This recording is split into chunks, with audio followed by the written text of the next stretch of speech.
Let's continue with some examples of multiplying complex numbers. The first example let's look at is 2 minus 3i multiplied by 3 plus 5i. So remember, the rule about multiplying complex numbers is that you treat I initially as a variable. So let's just FOIL this out. 2 times 3 is equal to 6. 2 times 5i is equal to 10i. Minus 3i times 3 is going to be a minus 9i.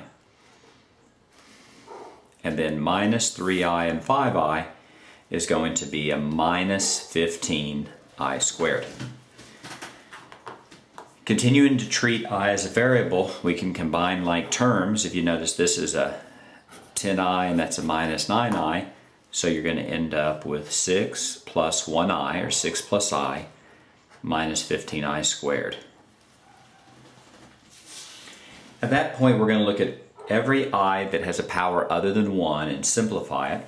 Here you have an I squared, and I squared is simply equal to minus 1, so that's going to be 6 plus I minus 15 times minus 1.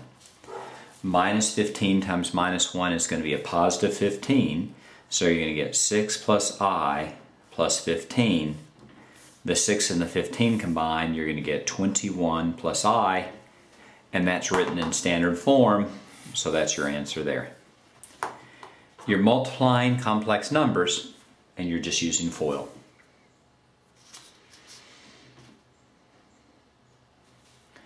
Let's look at one more example. Let's look at 7 minus 2i,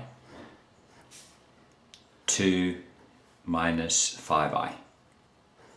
Let's FOIL that out. We have 7 times 2 is 14. 7 times minus 5 is going to be a minus 35i. Negative 2i and a 2 is going to be a minus 4i. And a minus 2i and a minus 5i. Minus 2 times minus 5 is a positive 10. I times I is going to be an I squared. Now we're going to combine like terms. If you notice, this is a I and that's an I. That's minus 35i and minus 4i. That's going to be 14 minus 39i plus 10i squared. The I squared is equal to a minus 1, so let's substitute that in, right? Anytime you have a I which is to a power greater than 1 or other than 1, you're going to simplify it. So that's going to be 14 minus 39i plus 10 times a minus 1. 14 minus 39i minus 10. Combine like terms, 14 minus 10 is going to be 4. 4 minus 39i, and that's your final answer.